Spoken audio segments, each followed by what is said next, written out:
Olá, oitavo ano, aqui é a professora Tayana de História e hoje nós vamos ver o capítulo 4 do livro de vocês. Para isso eu vou estar usando o meu livro digital, tá? Eu vou colocar aqui. Enquanto isso vocês podem pegar o livro de vocês, coloquem aí na página 68. Hoje a gente vai estudar aí o capítulo 4. Então, todo mundo com o livro, que vocês vão utilizar, caderno, marca-texto, enfim. Então, hoje a gente vai estar vendo o capítulo 4. O capítulo 4 é sobre Napoleão e o Congresso de Viena, tá? Eu vou estar dividindo esse capítulo em duas aulas. Hoje, na aula 1, a gente vai ver o contexto em que Napoleão chega ao poder na França. Vamos ver quais são as suas primeiras ações durante o chamado período do consulado e também as suas primeiras ações logo no seu governo no período imperial. Na próxima aula, a gente vai ver o fim da Era Napoleônica e a criação na Europa, após a Era Napoleônica, a criação do chamado Congresso de Viena. Então, a gente vai estar dividindo essa aula em dois momentos. Então, vamos aí a Napoleão. Napoleão, ele chega ao poder em 1799, no período final da chamada Revolução Francesa, que nós estudamos em sala, durante a última fase, chamado período do Diretório.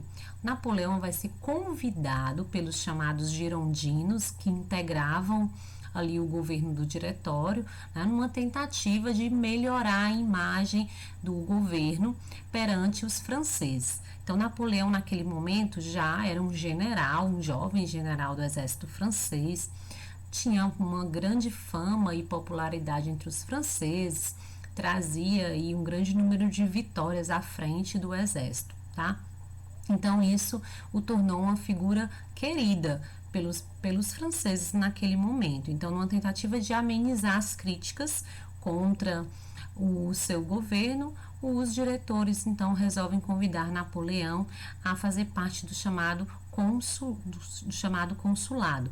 Então, ele assume aí o cargo de primeiro cônsul da França.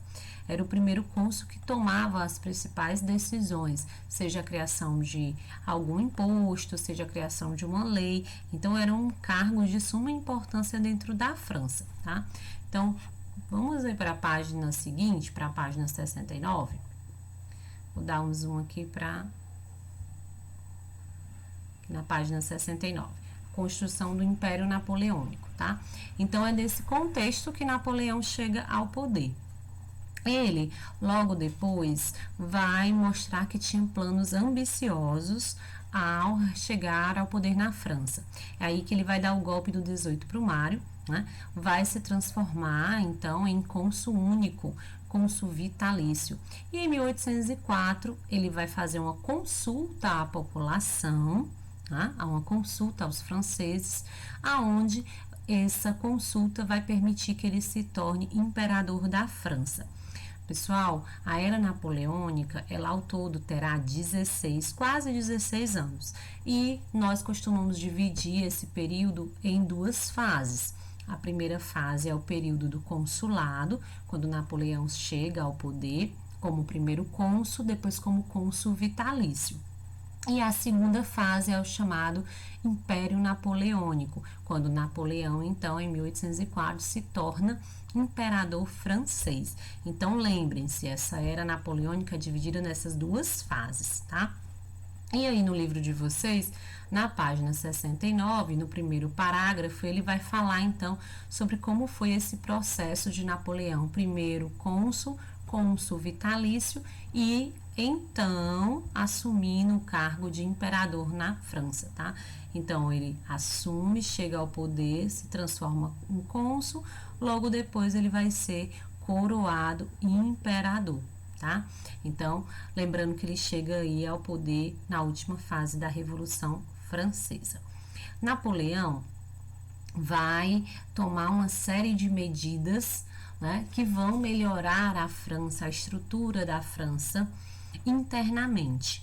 Costumo dizer que durante o período do consulado ele vai arrumar, ele vai organizar a casa.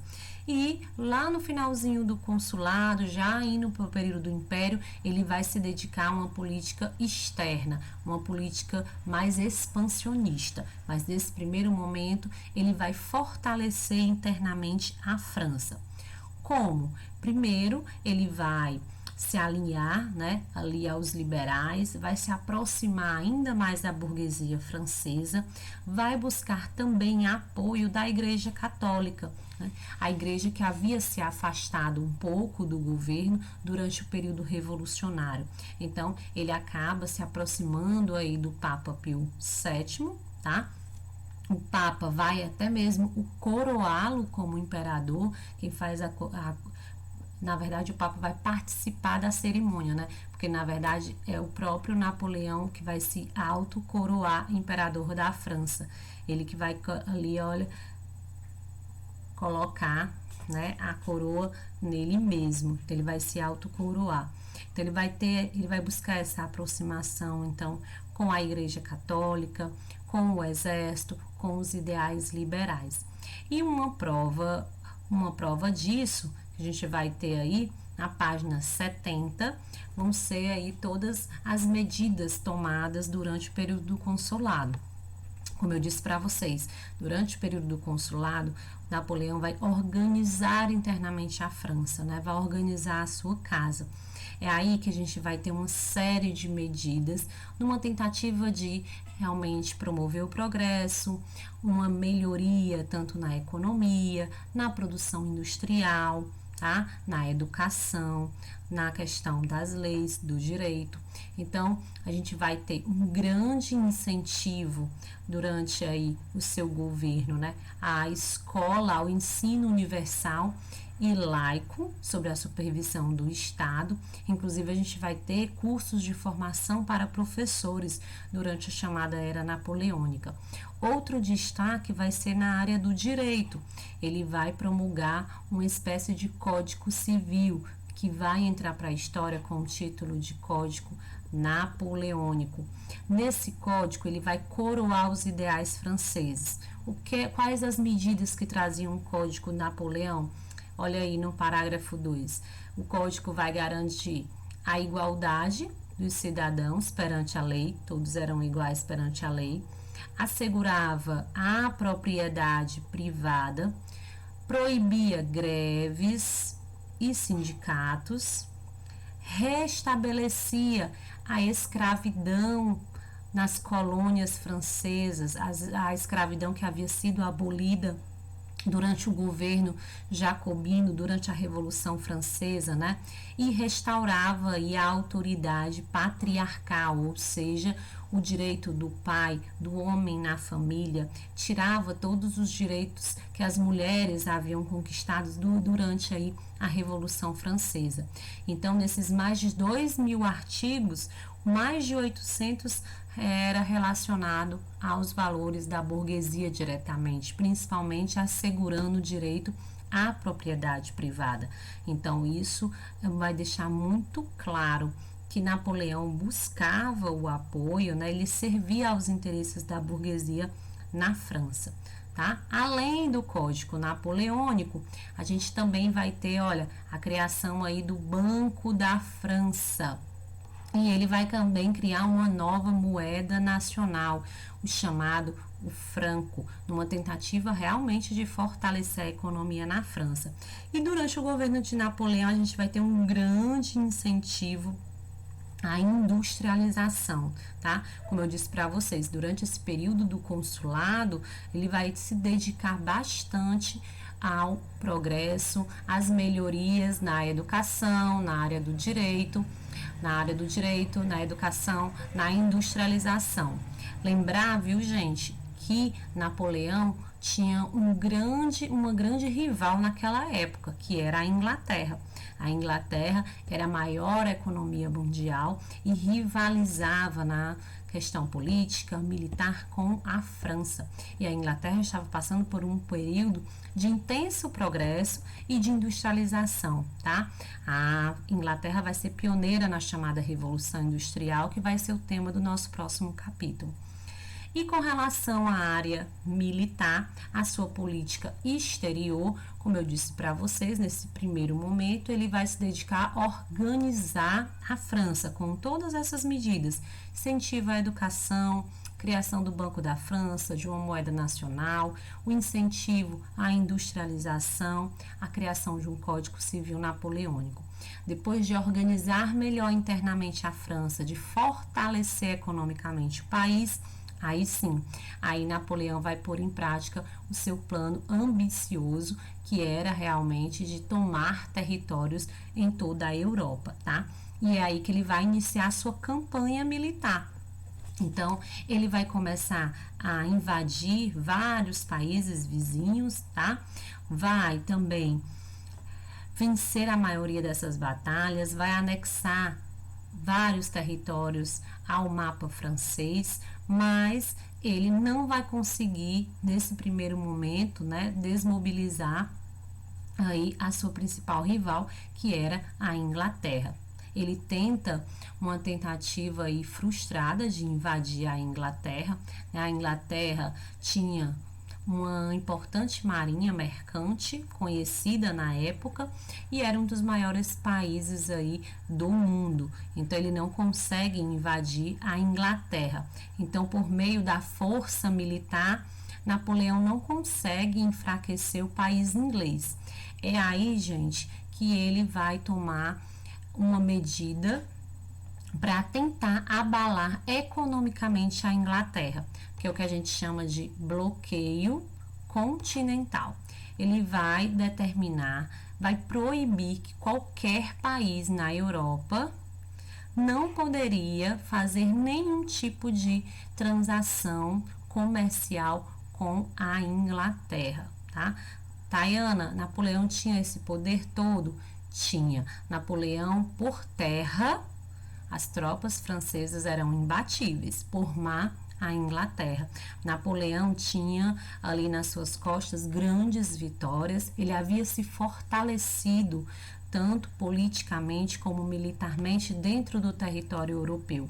Então, ele usa dessa sua força militar realmente para intimidar aqueles países, vamos dizer, parceiros da Inglaterra. Então, em 1806, ele determina o chamado famoso bloqueio continental, que proibia qualquer país da Europa a ter qualquer relação ou realizar qualquer tipo de transação comercial com a Inglaterra. Qual era a pretensão? Era realmente enfraquecer a Inglaterra economicamente, já que ele não conseguiu vencer a Inglaterra por meio militar, ele tenta enfraquecer o país inglês por meio aí da economia. Vai funcionar? Num primeiro momento vai funcionar sim. Alguns países vão romper com a Inglaterra. Porém, contudo, entretanto, né, alguns países não vão acatar essa medida do bloqueio continental. Um deles, por exemplo, será Portugal. Né? O país português era economicamente dependente da Inglaterra. Tá? Vai tentar por diversas vezes fugir das investidas de Napoleão, até que em 1808 Napoleão ordena que as tropas francesas invadam Lisboa, invadam Portugal. E isso vai acabar repercutindo na história do Brasil. Após essa medida, a invasão dos franceses a Portugal, a família real portuguesa, com o príncipe regente Dom João VI, acaba fugindo para a sua colônia na América, no caso o Brasil.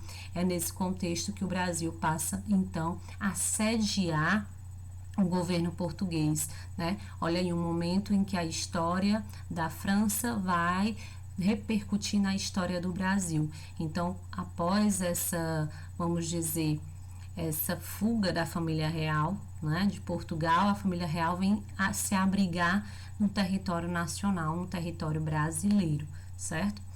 Outro ponto importante, nesse período, Napoleão vai invadir a Espanha, vai destronar o rei espanhol, né, e vai entregar o comando da Espanha ao seu irmão, né, José Bonaparte. E isso, gente, vai repercutir muito nas colônias aqui da América Espanhola. É nesse contexto que vários dos países vizinhos aqui do Brasil, que eram colônias da Espanha, vão dar início ao seu processo de independência, tá? Se aproveitando aí desse momento em que a Espanha estava sendo ocupada pelas tropas francesas. Outro ponto aí importante que a gente vai ver na próxima aula vai ser também a resistência da Rússia diante aí do chamado bloqueio continental. Então, na próxima aula a gente vai começar com o fim do Império Napoleônico e aí vocês vão poder entender o que foi o chamado Congresso de Viena, o que é que ele tem, qual é a relação que ele tem com a chamada Era Napoleônica, tá? Então, a gente vou parar aqui na página 71 com vocês, tá? Relembrando que Napoleão chega ao poder durante o período do Diretório, durante o último período da Revolução Francesa. Ele chega ocupando o cargo de primeiro cônsul. Depois ele se torna cônsul vitalício e logo depois ele vai se autoproclamar imperador francês após uma consulta à população. A era napoleônica vai estar dividida nessas duas fases, o consulado e o império. O que marca o consulado vão ser as medidas napoleônicas, né, as medidas implantadas por Napoleão, a reforma educacional, a criação do Código Civil Napoleônico, que consolidava os interesses da burguesia, a criação do Banco Nacional da França, a criação de uma moeda nacional, o franco, e o grande incentivo à industrialização dentro do território francês. Com Napoleão como imperador, vai dar início então à sua política expansionista, ou seja, de conquista de terras, de expansão. Ele vai, né, tentar aí a todo instante, de certa maneira, de realmente enfraquecer a sua principal rival, que era a Inglaterra. É aí que ele vai criar, né, vai idealizar o chamado bloqueio continental, que vai proibir qualquer país do continente europeu de comercializar com a Inglaterra. No primeiro momento, o bloqueio continental vai funcionar, muitos países irão romper com o país inglês, porém, Portugal vai se recusar a acatar ao bloqueio continental e vai ter o seu território invadido pelas tropas napoleônicas, o que vai acabar levando à fuga da família real portuguesa para o Brasil. Então, na próxima aula a gente continua, tá, com o fim da Era Napoleônica e vamos aí ver o que foi o chamado Congresso de Viena. Então, até a nossa próxima aula.